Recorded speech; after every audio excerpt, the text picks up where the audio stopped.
time evolves and comes to a place where it renews again.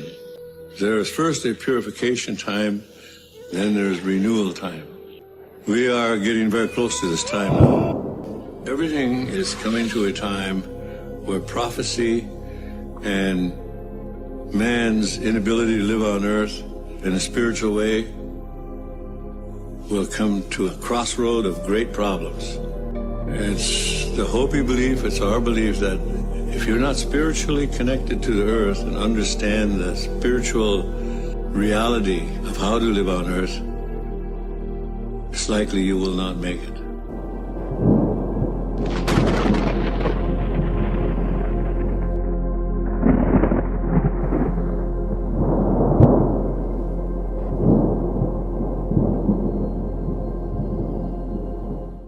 The Fork in the Road: Humanity's Future. Humanity's Future, Paper Number 1. Life After the Nanosecond, Part 1. The Dark Road Towards Extinction. By Wes Penra, Sunday, October 21, 2012. Revised, Saturday, December 15, 2012 at 11:10 a.m. Part 4. 7.2. Can the fire burn out? The difference between the real heaven and hell and what does Guardians of the Living Library really means? Now the reader understands why the Syrians can't just clone human bodies and start using them, and with that being able to cross the universe while still being able to stay in the dimensions of matter. They don't inhabit the divine fire. So they need to count on us to help them get access to the Orion Empire and the heart of the Mother in order to become the kings of the universe. Lord Ea had no problem with transferring the fires from the Mother Universe and down the dimensions, because he too has the divine fire, being the direct son of the Mother Goddess. But the Syrians are not divine. This makes Lord Ea our brother by default, on a soul level. Now, let us look at what would happen if the gates to the KHAA, the Orion Empire, and the connection with the Mother Universe were closed on us. Here I need to add something Robert Morningsky included in one of his audio tapes, The Hidden Pearl 9. He said that some beings of the 96% dark universe are seriously thinking about forbidding humans from having access to their universe because of the way we behave. They don't want us there. What they are talking about is that they would rather have us live under the illusion that the 4% universe is all there is and not letting us get free and explore the rest. So, this is another reason why we have to change our ways very quickly, because if we don't, we lose our support.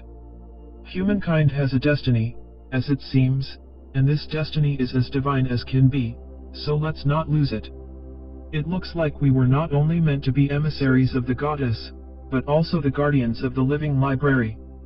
We will be the library cards to this new living library. Through us, when we have gained our abilities, star beings can get access to the living library and learn something new, but only on the level which they can responsibly handle the information. So, ultimately, when a star being comes to Earth and gets access through us, they can learn through nature what they need to learn.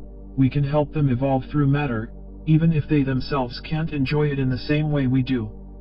Isn't that a divine mission, if anything? Unfortunately, as things are now, the Syrian Alliance are banned from Orion, so the living library won't help them in that regard. Therefore, they have little respect for all living here on Earth, and has taught their minions, the global elite, the same disgusting manners. So, should the Syrians get another chance to come to the Orion Empire and get access to the Angle, the goddess upper dimensions?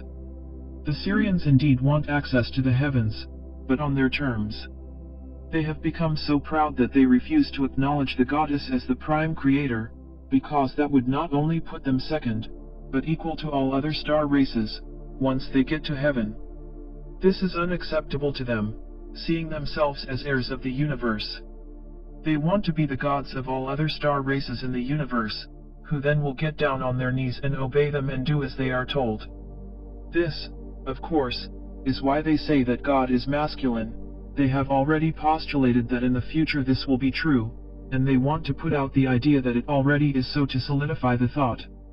And as we know, if we put enough energy and intention in a certain direction, it's bound to come true, unless someone else put an equal or bigger quantity of counter-intentions towards that goal, or better yet, set another goal that nullifies the original goal. This is being done, and is a major part of the wars in heaven. Who is going to get control over the universe? Can we really blame the inhabitants of the 96% if they don't want us in the heavens the way we are acting out right now? It makes more sense now, doesn't it? The archenemy of the goddess, the Syrians, are fire riders. They will ride our fire right into the angle and together we pollute it. If Heaven's Gate closes in humanity, we can no longer access these realms. For an individual to get past the gate, they must prove that they are pure from Syrian influence, and by behavior show that they are not going to pollute the divine realms of the goddess. It gets harder and harder to get in. But back to question number 2. The goddess did send out her angels to teach both mankind and other star races trapped in the Syrian 4% universe how to get to heaven, but were also meant to work for all being in the universe. Just because beings are not trapped by star races like the Syrians, it doesn't mean they know everything. Just like us, they are in different stages of development, physically and spiritually. However, the plan didn't work as expected. Just like here on Earth, enlightened beings have been rejected and attacked, and their message has been twisted and distorted. This led to a change in plans. The new divine plan is to have 12 living libraries activated in the universe, so that those who are willing to learn look for the answers themselves instead of having angelic beings giving it to them, or giving them hints. This way, the responsibility to evolve to the heavens comes on the individuals themselves. A brilliant idea. However, the 12 libraries are interconnected in the sense that they all must work in unison to accomplish their goal. It is too much for one species, such as mankind, to hold the vibrations necessary to guard all the information. Hence, we have help from other beings on 11 other worlds across the universe. There is apparently one more living library in this galaxy, and one in the Andromeda galaxy, about 2.2 million light-years away. Where the rest are, I have no idea at this time. Star beings, living in the 4% dimensions can still learn how to get access to the void, but it's much harder without the living libraries. We, as human beings, have a responsibility to get this library working by raising our frequency enough to hold the position as library cards. Now you also see why star beings who are watching us find it extremely important to keep the living library intact and prevent Earth from being destroyed. The good news is that due to how the multiverse works, we create our own reality. Individuals can break out of an ingrown pattern and create a different reality by changing their belief systems and their thought patterns. The multiverse will adjust to all our changing paradigms. This way, if enough individuals start vibrating on a higher frequency, we create a new Earth, which does not allow the lower frequencies, emitted by the Syrians and their technology, to coexist with us. This way, we can still be the card holders, without having all humanity following the same path. But it doesn't come easy. This is why the most important thing we can do is to work on ourselves. I can't stress this enough.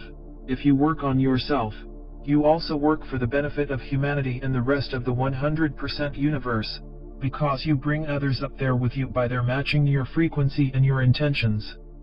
When your frequency vibrates in alignment with truth, other people who have the ability to feel it will tune in and start having epiphanies. This galaxy, our own Milky Way, has 2 major portals. One is in the galactic center, the womb of the mother, where stars were and still are born, and one is in Orion. There are a lot of other ones, like in Ursa Major, but the galactic center and Orion's belt are the 2 important ones.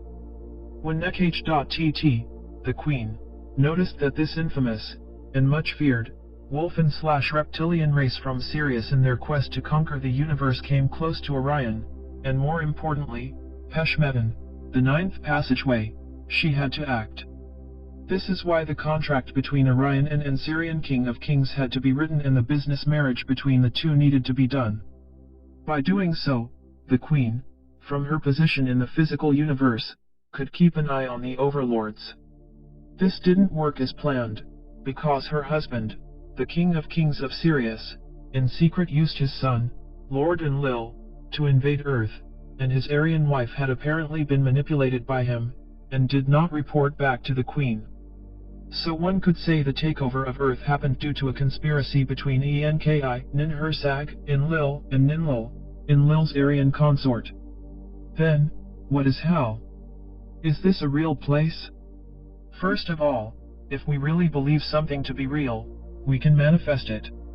A Christian who strongly believes in the biblical heaven and hell can manifest both through their belief system. That doesn't necessarily make it real, but more like the worlds that Q is manifesting in our example above from Star Trek.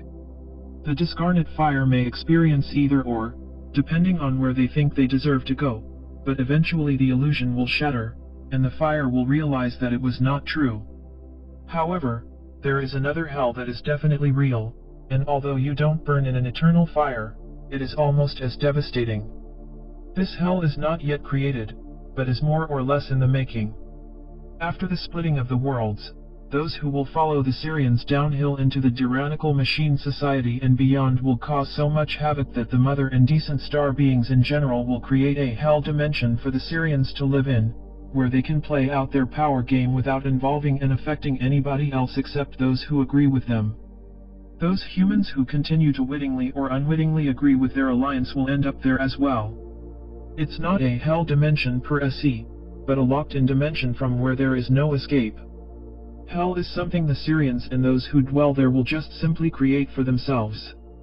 Another sober reason why it's not a good idea to stay asleep and just go with the flow.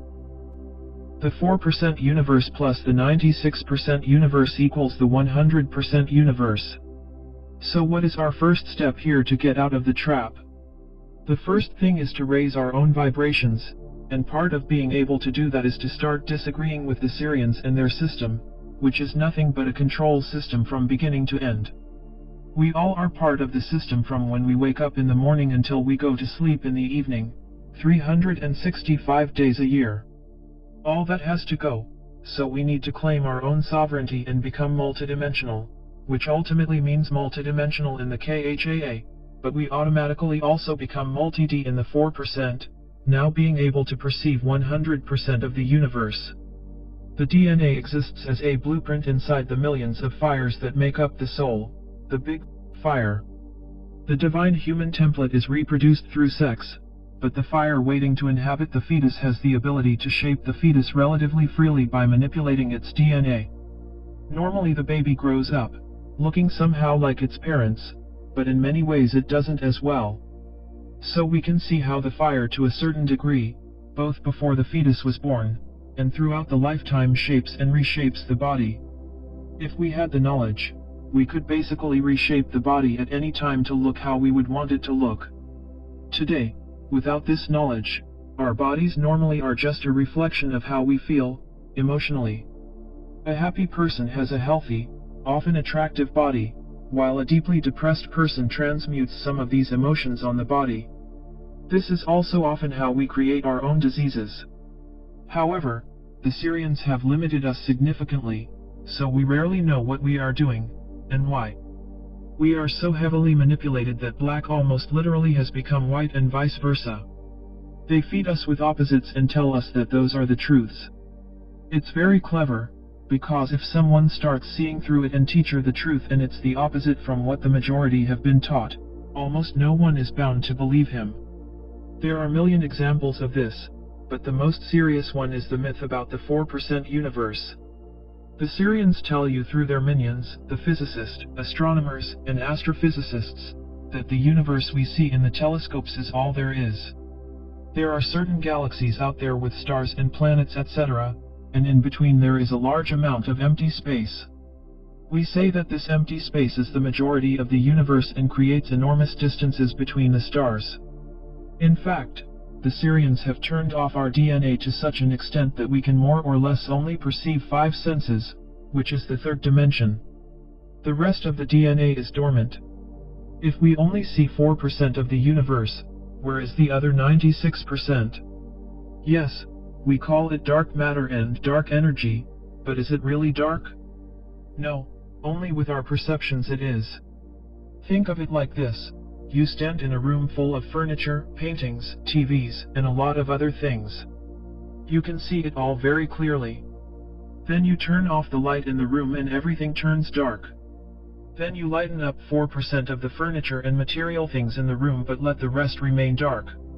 Does that mean that the other 96% of the furniture in the room don't exist anymore? Of course not. It's just that you can't see them with your eyes, which only perceives darkness except with the 4% of the room which were lit up. This is exactly what the 96% and the 4% of the universe are about. In reality, all 100% of the universe is there if you could only perceive it. The 96% looks just like the 4% and they blend together into 100%. Then you can imagine the vastness of the universe. But the Syrians wanted to create this mystery and this darkness to create the illusion that we are extremely isolated, and there is not much hope to reach the stars. This has helped keeping us trapped here. Once we realize this and the grid and the quarantine are removed, and the Syrians' mind control is losing its grip over us, we will see the universe the way it really looks. If we think it's vast now, it's nothing compared to how it really is. And the distance between star systems are not huge at all. However, because of the vastness of the whole universe, stargates or nano travel are required to travel long distances. People have asked me if souls can die, and what happens with them when a universe has completed its cycle. According to my knowledge, souls can't die, or more correctly, fires cannot burn out. And there is no space weapon which can kill the soul and terminate it forever. However, there are weapons which can paralyze the soul and make it unconscious for some time, but the fire can't be destroyed once it's created. Still, there is one case scenario that we want to avoid to the best of our abilities. Space wars, both those who existed in the past and those who still exist, are more often than not fought in other dimensions. Sometimes the space soldiers have hybrid bodies they use in the combats, and sometimes the wars are fought between onto energetics, or a mix of them both. To kill a hybrid body is not considered a big deal. When a star race has evolved to this point where they can participate in space wars, losing their spacesuit is not a big deal, and losing a spaceship is collateral damage. However, in serious wars, the weapons used are not particularly aiming primarily at the spaceships or the hybrid bodies but at a person's avatar. If the avatar/light body is shot to pieces, the fires that make up the big fire, the soul, dissolve as well and start floating in space without any vehicle to hang on to. Apparently, regardless if the fire is an onto-energetic or inhabiting a physical body, she needs the avatar to navigate the universe. So, if no one is picking up the fire who's lost her avatar, this fire is going to keep floating in space, potentially forever, and eventually the millions of super tiny orbs will dissolve, and the being loses her personality and returns to becoming one with the universe. If, on the other hand, the fire is being picked up, I am sure there are ways to create a new avatar. It was once created by the founders, so technically, it could be done. Still, I'm only guessing this, albeit it's the most logical thing to consider. The chances that the Syrians will use us as space soldiers in the future if we continue working with them are great. And the chances we will end up having our avatars destroyed are also considerable. Doesn't sound very inviting to me. Still, this is most probably what awaits us if we choose the Syrian machine world before our personal freedom. The choice is ours. The reader may think it's an easy choice when all cards are on the table, but it's not as easy as it seems. A person can be all determined not to choose the machine world, but so far, almost all of us do, don't we? We buy our cell phones, computers, TVs, iPods, and all other electronic devices we can think of. One individual may not buy all of the above, but even if we buy and use one or two of them, and use them as a part of being members of the system, or for personal joy, we are choosing the machine world without thinking about it. See how easy it is to just slide into it, without even thinking, and then we sit there pondering, I wonder when the machine world is going to take over? I haven't noticed any of it, so it's probably not going to happen, when in fact it's already happening. Look at all the kids on the street, texting along on their little devices. I see a lot of adults acting the same way. The Syrians are already here, and the invasion has already begun. The more I research, and the more I understand, the way they want us to believe that prophecies are going to play out may all be mis and disinformation. I'll explain what I mean. The second coming is happening now. We keep our minds busy, researching and waiting on Project Blue Beam, spaceships in the sky, the Battle of Armageddon, demonic, alien, invasion, the Antichrist, and the second coming. How about if much of that has already happened, and the rest is happening right now, and we don't even notice? Don't we see tons of reports from people seeing UFOs, Project Blue Beam and its interplaying projects? The Battle of Armageddon may be a metaphor for the war on human consciousness and increasing awareness, which is fought by giving us disinformation, where channeled entities are telling us what to think, although they make very sure that the listeners must make up their own minds and they are really just here to inform and help. Well, if we think about it, no matter how nice they are and how much sense they make, it doesn't matter even if they tell us to make up our own minds. Many of them are convincing enough that we will believe what they are saying, only because they are master manipulators even of emotions. Isn't that true of most channeled information? And what do we recognize in that? That's right. Syrian mentality. These are the alien/demonic forces the prophecies are talking about, and Armageddon may be just the war on consciousness and not a physical war. So, according to the Bible, the satanic forces will win the Battle of Armageddon, and only the righteous will be selected to go to heaven. This could mean two things, and both would be correct. 1. The Syrians will harvest those whom they think will be a threat to the New World Order, and they will be both Christians. To show people that the prophecies are reliable, they sacrifice the Christians in a fake rapture, which has been the plan all along, and New Agers, who believe in the harvest and in being beamed up to higher densities, or taken off planet in spaceships, which may very well happen to some, although it will be a trap and these people will be killed or manipulated and used in the most horrific plan. And 2. Those who see through all these lies will still have access to the KHAA, heaven, and once again become the guardians of the living library, or return home to the KHAA dimensions, and stay there, if they so prefer. What about the alien invasion? Surely, we haven't been invaded yet, right? Wrong. I think we have.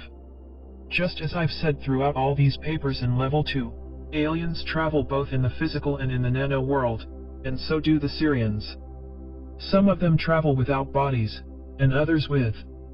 What about if the invasion is happening by Syrians coming in masses, occupying selected bodies here on Earth?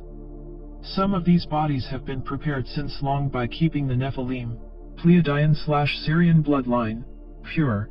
Other human bodies have been manipulated over the millennia have been abducted by everything from fairies and gnomes, in the past, to grey aliens, reptilians, Nordics, and the military, in the present, taken to spaceships or down into underground facilities, to have their DNA manipulated and tampered with in order for the Syrian consciousness. Their energies are stronger than ours. So far, to be able to enter without frying the host, the human body. One way of detecting such manipulation seems to be to check the CK levels in the blood. If these are sky high, in actuality high enough to kill a horse, and the person still lives and breathes normally on an everyday basis, the person is most certainly a hybrid. We see this in particular in the Michael Lee Hill case. I am not bluntly suggesting that all these hybrids are going to be used by dark forces, but the majority certainly are, of that I'm quite sure. These manipulated humans will then be hosts for beings of the Syrian alliance. Like I said, some of these hosts have been prepared for ages, and many of them have been possessed by Syrians for the same amount of time, but also people who are not of the Nephilim bloodline have been abducted and manipulated so that it can become a generational thing. If a person was abducted in the 1700s, his or her descendants, all the way up to present time, are probably still pure enough to be used, and by reproduction, more and more people are born to become hosts for these entities. I'm sure they are kept close track of. It is my suspicion that the invasion is now, in present time, an ongoing thing, but is yet to be completed. It looks to me that we are now either living through the tribulation, and the harvest will be later, or we are still in pre-tribulation. According to Scripture, the tribulation will last for 7 years, and the Antichrist will reign the last 3.5 or these 7 years. So this means that the Antichrist is still to show up, in whatever shape and form that will be. It doesn't necessarily have to be a person. Perhaps the passing of A.M.E/Nibiru this time around, if such a body is actually existing as described by Sitchin and others, is solidifying the beginning of the tribulation, and the effects of the incoming will last for 7 years. Either way, I start to seriously believe that the second coming is the second coming of the Syrians, only this time it is silent and they are not letting us know like they were in ancient times, when they were worshipped as gods. The King of Kings, who will rule this world in peace for 1,000 years may be Nano, but more likely, he will choose someone else to be the King of Kings here on earth, perhaps you two or another close relative. At this point in time, the king may not even tell us he is not human, and when his body grows old, the same being will continue reigning in a new body, perhaps as the son to the previous king. We humans may think it's a father-son thing, when in fact, it's the same person inside a new body. Then, when the 1,000 years cycle is over, 1,000 years is nothing for the Syrians, it may be time to invade Orion. We think that peace will bring happiness to the world and that peace is what we all want and need. Well, it shouldn't be, because peace is not what we want if a hidden tyrant is sitting on the world throne. I am not saying we want war either, but peace is what the Syrians wants, because if we, the masses, are at peace, that means we are not rebelling or opposing, we are obedient, peaceful slaves. Thus, the meaning of the King of Kings bringing 1,000 years of peace to the world may just as well mean that a tyrant is creating a peaceful world, where everybody is peacefully obedient. This gives another meaning to the word peace, doesn't it? The machine world is starting to rise out of the ashes from the bird phoenix, which perhaps died in 2008, with the recession and the financial meltdown. Or perhaps we are still waiting for a unifying event and a primary event, which will anchor the new world order in time and space. If so, surely the meltdown was not enough to do so. It remains to be seen. What we've discussed here above is one version of what could be going on behind the scenes, and overall, it seems to me quite plausible. Breaking the endless cycle of reincarnation. We can just as well face it, we are all going to die one day, and our life force will leave the body. So how do we carry the information with us and remember it the next time we reincarnate? What is the use in learning all these things if we are to forget it in the amnesia implant station? We'll see if we can answer these questions to some extent in this section. In the New Age and spiritual movement, people often think we need to reincarnate to eventually evolve to the next level, i.e. the next density or dimension. They believe that we have a lesson or two to learn each lifetime, and it builds up and we become wiser and wiser. The between lives area, blat, then becomes a resort where you rest in between incarnation, and mingle and have a happy reunion with dead relatives. Although there seems to be some truth in this, it's not at all the purpose with reincarnation and the blat F. It's all set up to trap us, like we have discussed in these papers. We don't even necessarily get wiser by accumulating life events that carry over. Because we usually don't remember them, instead they become unresolved and unfinished business which build up ridges of energy around our light body, just to transfer over to the next physical body, which in its turn carries genetic memories from the bloodline, including unresolved issues as well. This creates inner conflicts in individuals, who find themselves having issues in the present lifetime which they can't explain where they come from. Of course, resolved problems and carried over completed learning lessons can be relatively helpful and in a sense helps the person evolve under the circumstances of our earthly existences. But overall, reincarnation is severely halting the evolution of a being, who could, if amnesia hadn't been implemented on them, had learned their lesson many times faster.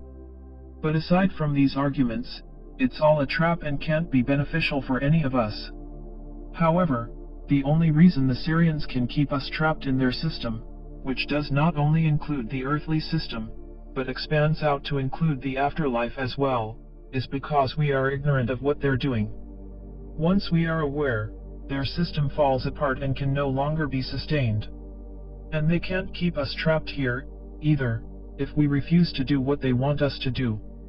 When we die, one of several things, or a mix of them, can happen to an individual.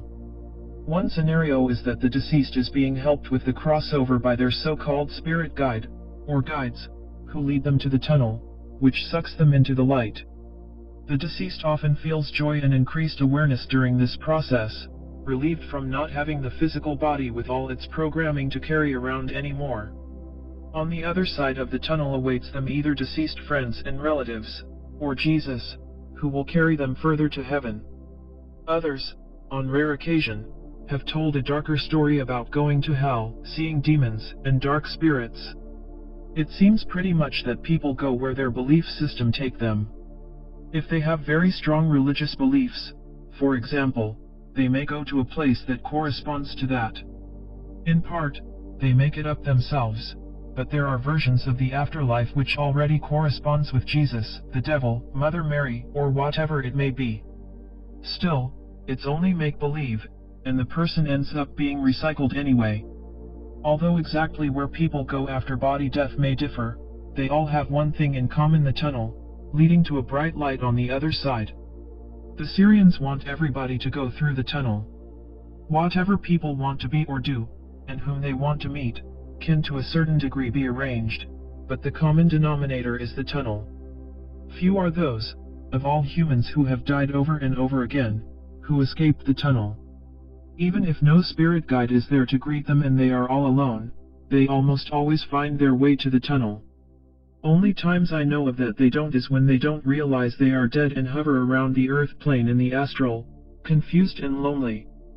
Others don't want to leave because they hang on to something, be it friends, relatives, or material things. They don't want to let go. But in the end, whether it takes a week, in our terms, or 1,000 years, the spirit sooner or later finds her way to the tunnel and is absorbed by the light. Why is that? How come even lonely spirits, without guides, are drawn to the tunnel? I think the answer is relatively simple. First of all, the tunnel may have an electromagnetic pull to it, which pulls the spirit in, but also, if a spirit is lost and confused, finding out that they actually are dead, they want to go somewhere.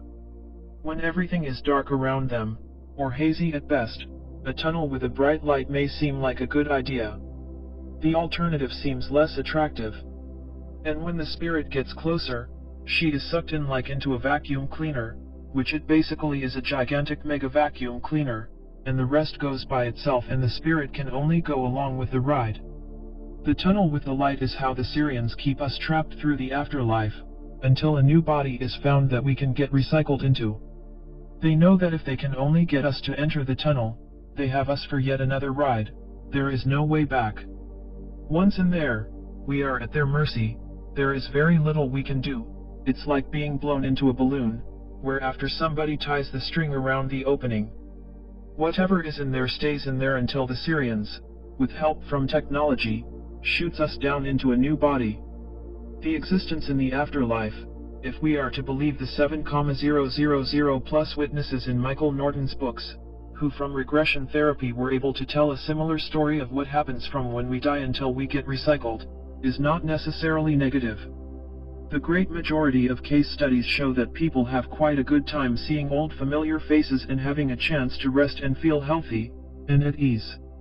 If so, all is fine and dandy thus far, but those who take this route are definitely going to be recycled again, although there allegedly are those who stay in the afterlife for quite some time, or so they think, because time is different there. Now, from knowing what we know, we have three choices as I see it. The first one we have already discussed, but here they are, all three of them. 1. We go towards the light and into the tunnel and get trapped in the recycling process once more. 2. We avoid the light and the tunnel altogether and take a new body without going through the Syrian implant station in the blat. 3.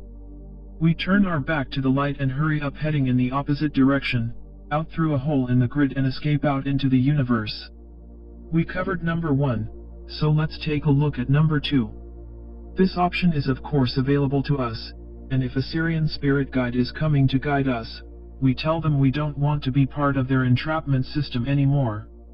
The guide may be nice about it and try to manipulate us for a while, and with all this knowledge, we will think it's pretty transparent, I'm sure, but we persist. The guide will leave us alone, because they can't go against the law of free will or they'll be in deep trouble. They will let us go. Then, at our convenience, we take a new body and reincarnate again, this time with full memory of our past life, although not necessarily the ones before that, as these are hidden under veils of amnesia from previous visitation to the implant station. When we're born into baby bodies, memories will not return until we reach a certain age, I would think around 2 to 5 years old. Some suggest 12 years old, or during adolescence. The reason, perhaps, that we want to take this route is because we want to stay on Earth and be part of creating the new Earth and become guardians of the living library again.